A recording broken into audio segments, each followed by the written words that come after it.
Hey folks, it's Andrew from Gemba Red, and today we're going to be testing some of the best clear blue light blockers that we can find on the market.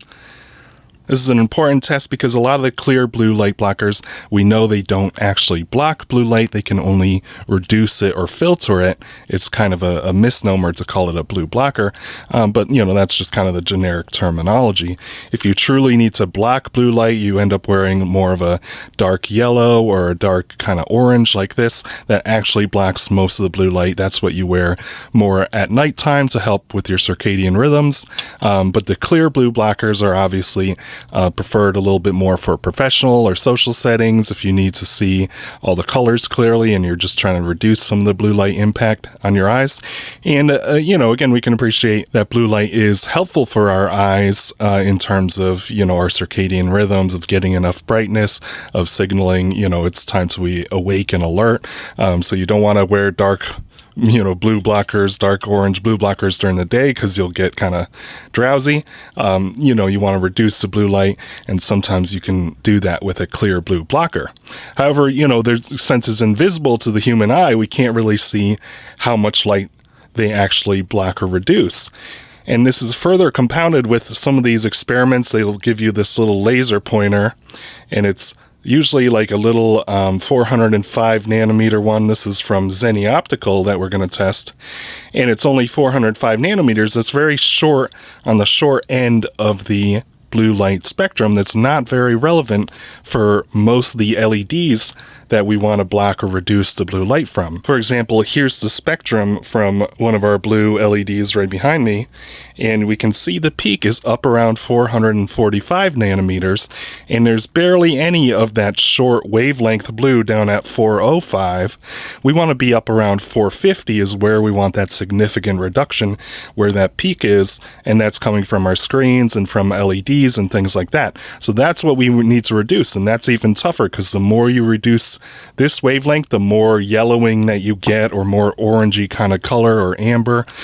So that's always going to be the trade-off. If you want more blue reduction, then it's going to be more of a light amber kind of color. That's what we're going to see a progression of. So anyway, let's get started with the experiment. So basically we've got the laser. It's a 450 nanometer laser that's pointing right onto the center of the power meter here, and it's giving us this display of 13.4 milliwatts. So that's the amount of milliwatts for this laser.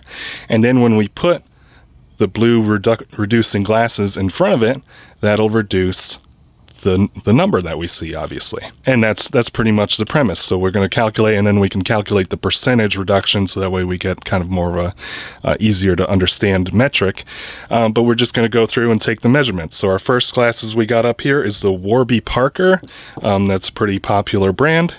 And, so try to imagine, we're up around 13.39, and then we get a reduction down to 12.91. So not a huge reduction. I've kind of ordered these already in terms of the best to the worst, or the worst to the best. So the Warby Parkers, I think, are going to be one of the worst in terms of this experiment. Now we've got the Felix Gray, which is a very popular brand, and they have two different styles. They have one that's clear and one that's more yellow. We'll get to at the end. So we're just doing the clear version first. That's, I think, a little cheaper, and you pay more for the yellow one.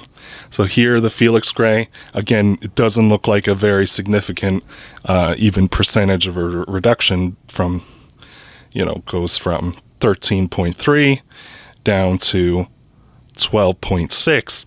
We'll show you the math at the end. That's not a huge reduction. Then we got a pair from Zenni. We also actually have two pairs because Zenni just came out with a more yellow pair like Felix Gray, but this is their clear version they've been selling, like a Blokz blue, anti-blue kind of thing. And, they're a budget kind of brand with a lot of different low-cost kind of frames. And we see a similar reduction to the Felix Gray. So if you want a similar reduction to Felix Gray's and to save a couple bucks, you could go to Zenni and get a very similar blue reduction. And like I said, they have a bunch of different styles, kind of a range of prices. So let's look at iBuy Direct, which is, I think just another kind of more low cost option. And again, we get down to 12.5. So not a huge reduction, but still kind of in line with the Warbys and the Felix that we've seen so far. So not a great reduction from iBuy Direct. Then we've got these from ReadingGlassesETC, and full disclosure, I do have an affiliate account with them. So ReadingGlassesETC, they have a bunch of different blue blocking styles and options and tints, and this is their Mojo blue reducing filter. And we see it does pretty good. It's 11.27, so it's significantly better than the earlier ones we saw, and you still get a nice kind of clear kind of look to it. Then we have $39 glasses, which, as the name implies, they sell $39 frames, but then all the add-ons seem to be kind of jack up the price. But the frames kind of give you the illusion they're all $39, but then all the add-ons cost a lot more. But it does do really good, like surprisingly good. It gets down to 11. So from this experiment. So this seems to be the best of the kind of almost perfectly, not perfectly, but like truly like the clear ones that don't look like any yellow. And then the next two have some slight yellow to them, and we can see the significant difference that that'll make. So again, another pair of the Felix Gray, except these have the slight yellow tint to them. So we see a significant drop now. So we finally get some significant blue reduction. So you got to pay more for this yellow one from Felix Gray, but it's obviously worth it if you can tolerate. It's just a very light kind of yellowish amber. So once you start wearing it and your eyes adjust to it, you can barely even notice. But it's a very good option if you are serious about actually reducing that blue light and getting the best chance of helping your eyes out. Then finally, we've got another Zenni. Like I said, they kind of came out with a new blue block option with more of a yellowish tint, so it's even a little bit more yellow than the Felix Gray.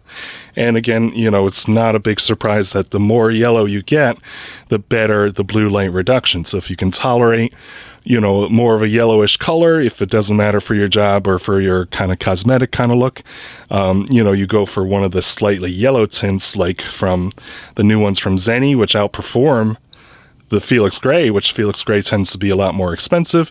These ones, the Zenni, I think it's an upsell of an extra $50 just to get the yellow blue blocker, but it's clearly worth it. Even with their base price, it's still much more affordable, and you get more blue reduction out of it. So that's the thing. It's kind of like it's pretty predictable that the yellowish glasses are going to do better, the Felix Grays and the Zenni.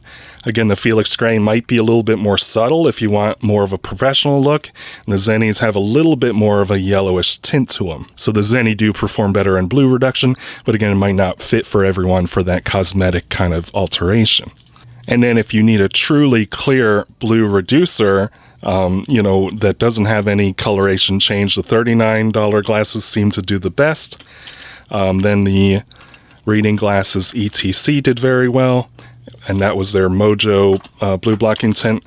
And then I like the Zennis anyway. They did just about as good as Warby Parker and the clear Felix Gray, but again, they're very cheap and they give you a lot of options for cheap frames that are pretty good. So I think Zenni is a good way to go if you want just something on a budget that gives you about the same quality as Felix Gray and Warby Parker in terms of the tint. And so this is always a good trade-off to get started, and they don't charge much more for adding this version of the clear blue tint. So anyway, hope that helped. Here's a summary table of all the results and doing the percentages with the math, so you can kind of get an idea for what the percentage is reduced for that 450 nanometer wavelength, which we presume will give you the better outcomes with reducing blue light from your screens and from LEDs. And then there's a lot of different styles to choose from, price ranges that we're not going to break down right now, but this is going to be part of a bigger blog review that we're doing for all these glasses. But we purposely chose a lot of these glasses have a lot of options. They can offer prescriptions and readers, and some of them have a good kind of budget range, so you can get kind of a range of good quality glasses that you don't have to pay a ton for. So that's it for today. Thanks for tuning in.